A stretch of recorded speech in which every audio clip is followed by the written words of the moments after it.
Bienvenidos a nuestra tertulia. Siempre disfrutamos mucho platicar, pero hoy estamos particularmente contentos porque ustedes nos acompañan. Además, hay otra razón. Esta que es la primera de nuestras tertulias en público, abiertas, en la red, va a hablar sobre algo que nos apasiona. Así que no es probable que nos pongamos a discutir, porque creo que todos estamos de acuerdo. Nuestro amigo Pablo desde Bogotá, Antonio, Verónica, a todos nos entusiasma nuestra historia. ¿Por qué la presunción de decir nuestra historia? Porque es la que todos hacemos, la que hacen ustedes, la que hacemos nosotros. Es la historia de todos los días, esa que hacemos desde que nos levantamos y nos lavamos los dientes, desde que salimos a la calle y decidimos si nos ponemos el abrigo o nos ponemos ropa ligera. Todo eso forma parte de la vida cotidiana. Y lo cotidiano no solo es parte de la historia, es esencial. Sin ella no habría historia. Porque cuántas cosas de nuestra vida, lo que comemos, lo que sentimos, lo que usamos para vestir, los libros que leemos, nuestras creencias. Bueno, de todo eso nuestros compañeros han hablado mucho, ¿verdad, Antonio? Sí. Precisamente uno de los temas que me surgieron ahora que comentabas esto es que todas las prácticas que hacemos cotidianamente son prácticas históricas. Cepillarnos los dientes, por ejemplo, es un acto que tiene que ver con la higiene, que surgió en el siglo XVIII como una forma de percibir el cuerpo humano y que era necesaria para mantener una buena salud. El hecho de no sé, usar determinado tipo de ropa para determinadas ocasiones, está condicionado por la historia, lo que sentimos. Nosotros creemos que lo que sentimos es universal, que todos los seres humanos han sentido igual desde la prehistoria, y esto es falso, ¿no? Nuestros sentimientos están condicionados por valores, por creencias, por motivaciones, ¿no? El miedo y el amor son sentimientos historizables, son sentimientos que se pueden historiar, y no sentimos igual que sentían los hombres de la Edad Media o los hombres del Paleolítico. Perdona, disiento. Yo creo que no podemos asegurar nada de los sentimientos, sino de la expresión de los sentimientos. Sí, claro, sí, me expresé mal. Es cierto que la emoción, digamos, o la emotividad es algo innato en el hombre, pero cómo esa emotividad se maneja, cómo esa emotividad se vive, eso es histórico, eso es cultural. ¿Y cómo se transmite? No tenemos la posibilidad todos de expresar lo que sentimos de una manera fácil. A veces nos expresamos con palabras, a veces nos expresamos con hacer una comida especial para alguien a quien queremos, a veces hacemos una pintura, a veces tocamos música, y todo eso es algo cotidiano de lo que no siempre reflexionamos ni nos damos cuenta que estamos haciendo. Todos los días pensamos, ¿cómo voy a complacer a mi pareja? Voy a hacer un acto de amor. Y esto se ha venido haciendo durante toda la historia. Y simplemente lo que nosotros tratamos de encontrar es cómo encontrar pistas para conocer cómo se hacía en el pasado. ¿Y con qué materiales te encuentras? No es lo mismo lo que puedes hacer hoy, si vas a cocinar, por ejemplo, o si vas a tocar un instrumento musical, de lo que hacían hace 100, 200, 300. Pablo, ¿qué opinas tú de lo que sucedía por allá, por Colombia? Es grato compartir con colegas de tanta experiencia en el campo de la historiografía de la vida cotidiana. Ha sido una historiografía que se ha ido abriendo paso, no solo en Europa o en los países anglosajones, sino que también en Latinoamérica.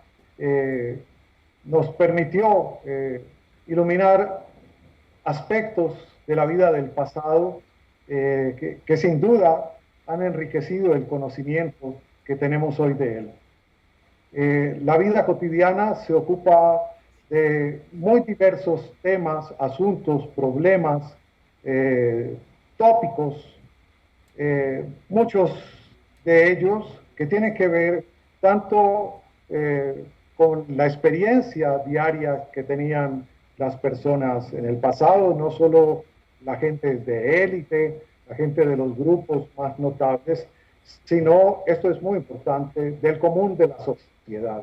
Tanto las mujeres, los hombres, los niños, las personas mayores, en fin. Es una historia que busca integrar, que busca mostrar la convivencia de la gente. Otros aspectos muy relevantes de esta historiografía es un amplísimo catálogo de problemáticas que se trabajan tanto en el presente como que van a ser parte del panorama historiográfico del futuro. Totalmente de acuerdo. ¿Qué es lo que han visto ustedes en el hogar, en el mundo del afecto? ¿Una flor siempre ha sido un gesto de amor, de cortesía? ¿A quién se le regala una flor? ¿Unos dulces? ¿Cuáles serían los símbolos hace 300 años, hace 100 años?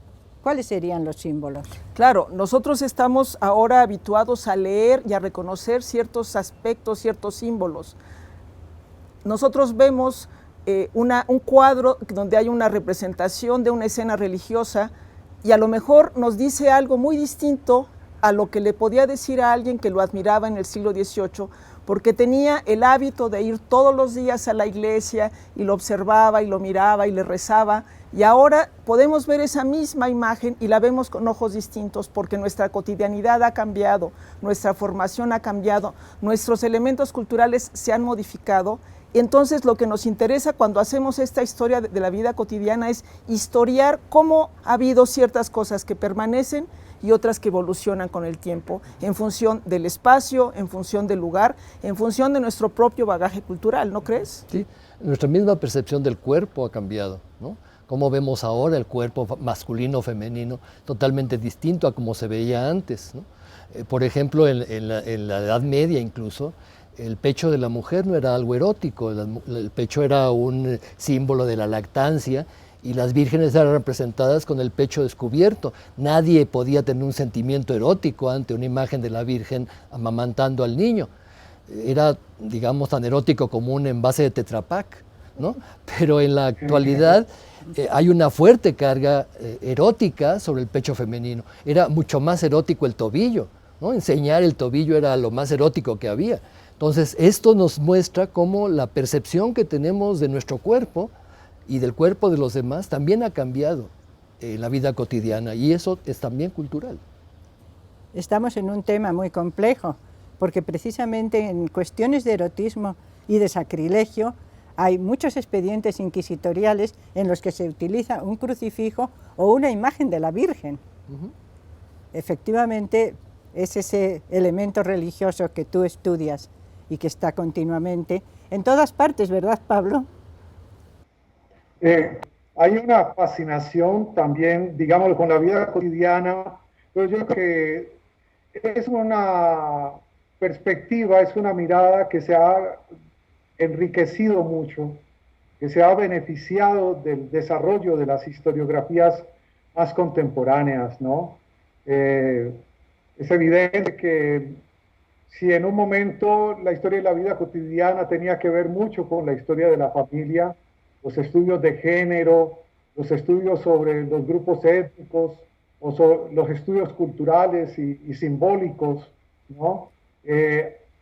Han dado elementos, han nutrido de elementos a nuestras investigaciones y nos permiten hacer lecturas muy nuevas y refinadas, la verdad, sobre aspectos que son muy complejos de analizar. Y el problema de la vida cotidiana es que nos lleva desde lavarte los dientes hasta los gestos de los próceres y desde los sentimientos hasta la cocina, porque nos quedan siempre una inmensidad de temas a los cuales queremos referirnos porque no se nos van a acabar nunca, como por ejemplo... Bueno, es que protagonistas de la historia de la vida cotidiana somos todos. Siempre estamos acostumbrados a esta historia que nos habla de los próceres, de los héroes.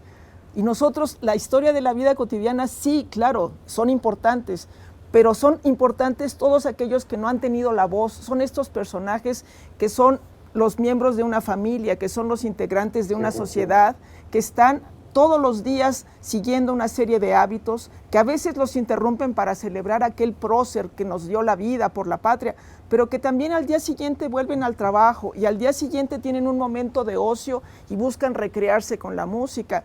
Cualquiera de nosotros tiene una vida cotidiana y el gran reto es poder historizar esa vida cotidiana y poder leer con otros ojos las fuentes que tradicionalmente se han utilizado para hacer investigación histórica y que ahora son vistas con una nueva perspectiva y que arrojan información que nos permite reconstruir esta cotidianidad que no es absurda, no es repetitiva, sino que es parte de nosotros mismos, ¿no creen?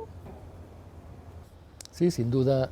Es importante señalar una cosa que ha insistido Pilar, cómo los sentimientos son historiables, ¿no? Hay un precioso libro de Jean Delumeau que se llama El miedo en Occidente y que precisamente se dedica a historiar este sentimiento tan profundo en el ser humano que es el miedo, ¿no? Sabemos que, aunque está inmerso en todos los seres humanos, el miedo al cosmos, a las tragedias, a las desgracias, a la muerte, el miedo también puede ser un objeto de manipulación por parte de los aparatos de poder, puede ser un mecanismo de defensa y de protección. El miedo es finalmente pues, parte integrante de nuestra vida, ¿no?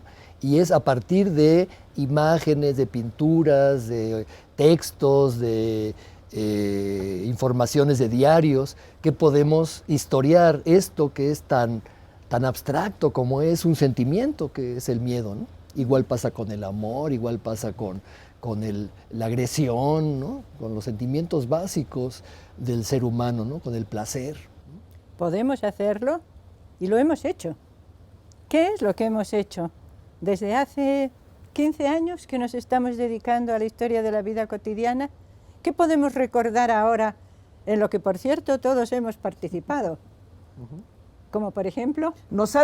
Estas investigaciones nos han dejado abiertas las puertas para hacer más. Nos han dejado a veces planteadas muchas preguntas que hemos tenido que ir resolviendo.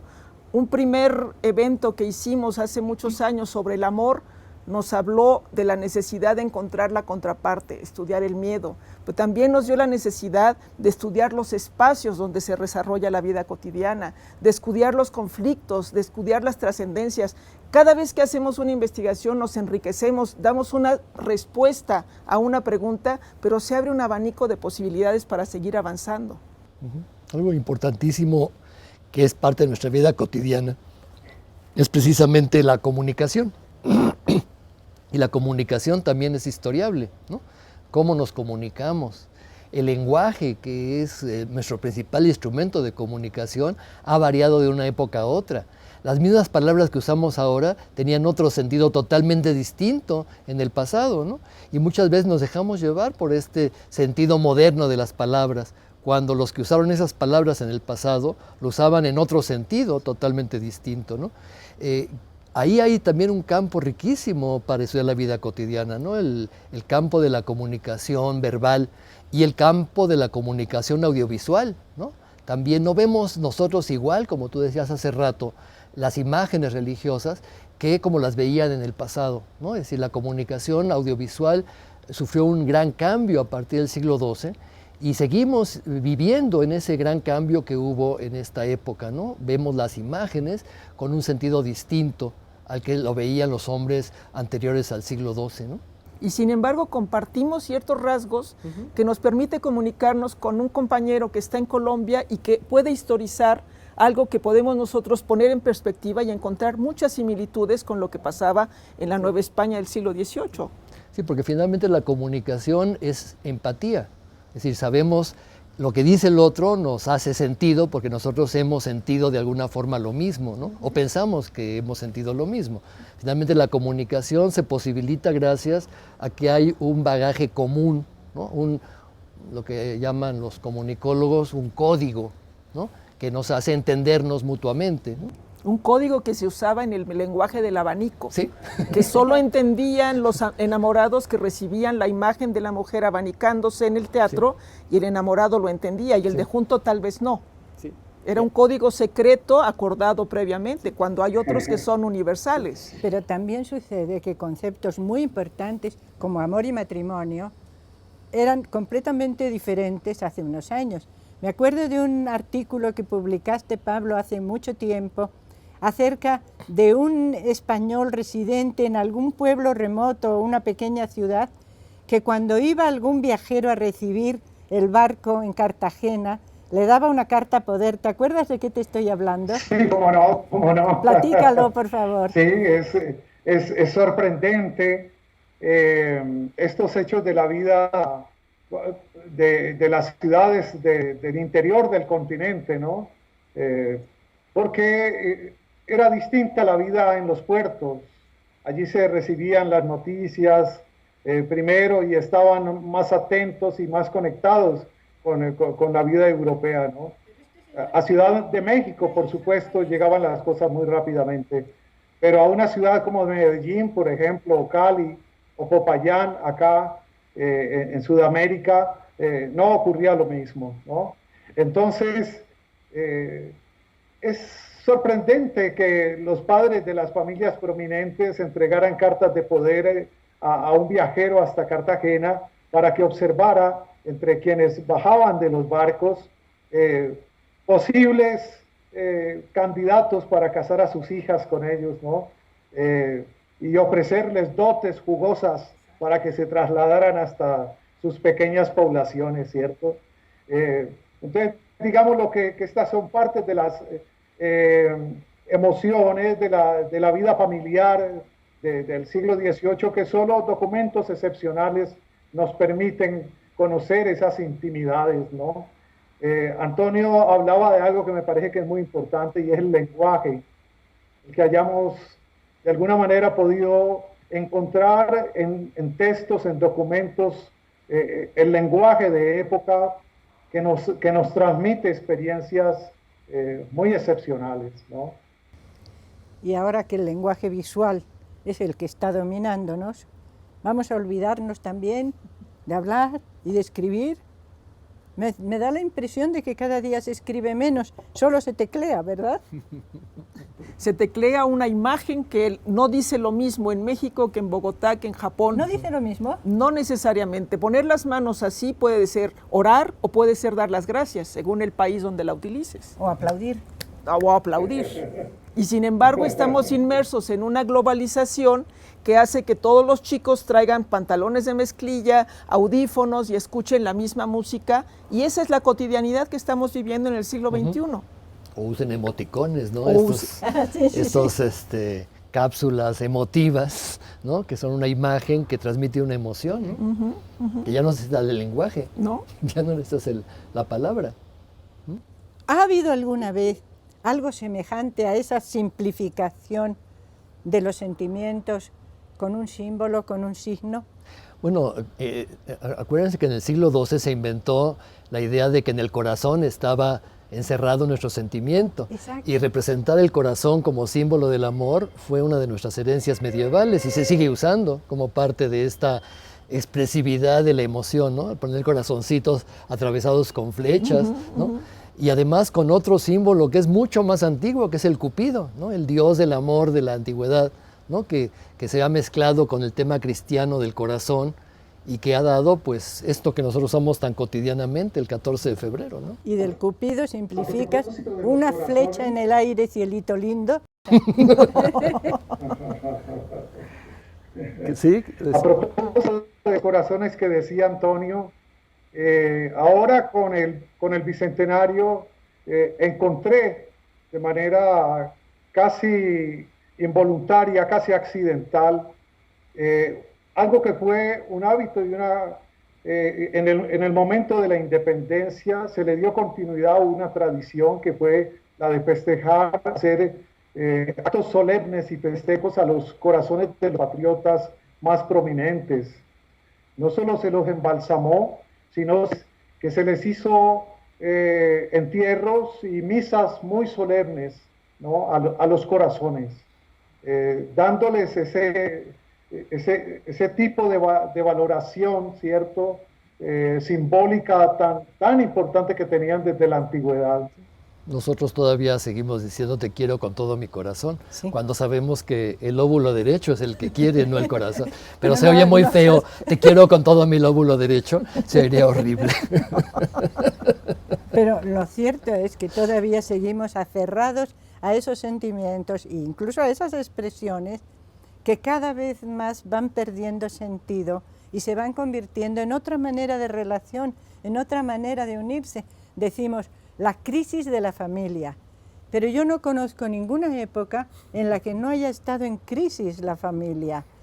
Casi diría que es su razón de ser. La familia se genera para un ambiente determinado en una época específica y va cambiando a medida que cambian los tiempos y cambia el carácter de la gente. Pero la familia es un tema muy importante. Y cambia también las necesidades económicas. Un padre de familia puede decidir con quién quiere casar a su hija y no importa que haya sentimientos de amor o no. Ya aprenderás a quererlo, pero necesito que te cases con este porque necesitamos el dinero. Y ese tipo de sentimientos, a veces lo que encontramos es la oposición a esos sentimientos. Y entonces viene el que se escapa, el que se lleva a la novia y el que va y forma una nueva familia sin tener que cumplir los preceptos religiosos o civiles de cómo conformar un matrimonio. Y eso a lo largo de la historia vemos cómo evoluciona según cada época y según cada lugar. Y cada grupo social, porque no es igual la familia de los aristócratas que la familia del campesino, ¿no? También varía de una época a otra y de una sociedad concreta a otra el tipo de concepto que se tiene de familia en los diferentes sectores sociales. Precisamente el México de la época colonial, la Nueva España, tiene unas diferencias abismales entre el campo y la ciudad. Creo que eso se da en todas las circunstancias. Pero en la ciudad, de una parroquia, la parroquia donde viven los señores, los nobles, los allegados a la corte, a otra parroquia donde viven los artesanos. Hay unas diferencias enormes en la forma de hacer una familia. La forman de una manera diferente y la constituye un distinto número de gente. Los más ricos tienen a su alrededor parientes, allegados, 30, 40, 50. ¿De dónde sale toda esa gente? Sería inimaginable hoy. No creo que hoy la meta de alguien es tener una casa muy grande llena de parientes. Por Dios. Sí. Pero al mismo tiempo también la gente más humilde también junta a su gente cercana y tenemos, por ejemplo, casos que tú has estudiado, familias donde la cabeza de la familia es una señora, ¿no? Muchas. Y donde ella es la que mantiene a todo porque el marido se fue o es un vago, ¿no? Esto es constante desde la época, pues desde la Edad Media, ¿no? Estas familias donde las mujeres son la cabeza, ¿no?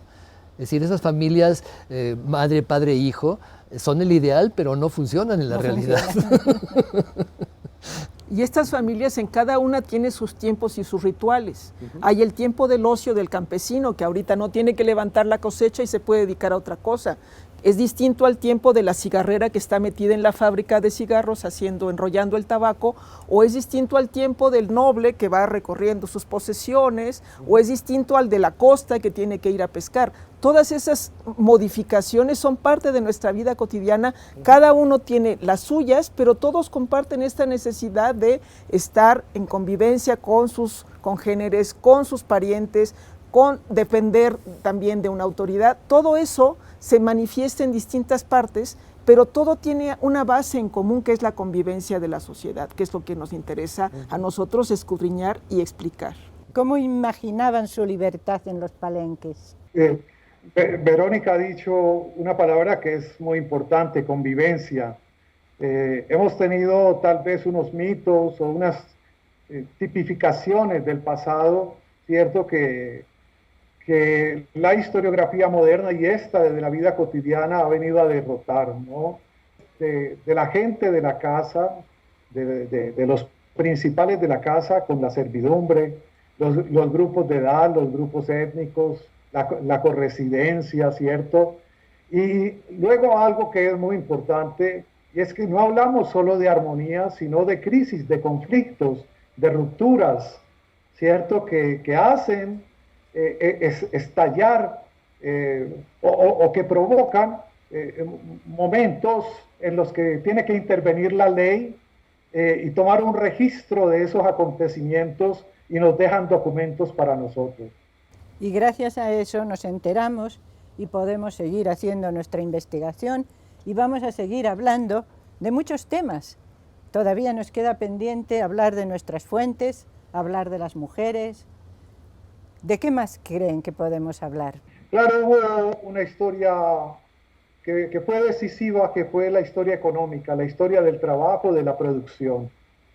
Pero esta historiografía que hacemos nosotros ha mostrado también que en la vida diaria, tanto la religiosidad, cierto trabajo en la manufactura, sino que había también un disfrute y un gozo que permitía llevar la pesadumbre de la existencia. Y nos faltaría reconocer que muchas de estas prácticas cotidianas están desarrolladas al interior, en la intimidad, y por eso podríamos pensar que es una historia de la vida privada, pero es una historia de la vida privada que también se hace pública, es una vida cotidiana que se hace en espacios cerrados, en espacios abiertos, y creo que hay mucho todavía por estudiar sobre este pasado nuestro. Estoy pensando también en la percepción de la enfermedad y de la muerte que ha estudiado Verónica. Tenemos muchos desafíos por delante y muchas tertulias para seguir compartiendo con ustedes. Buenas tardes y muchas gracias.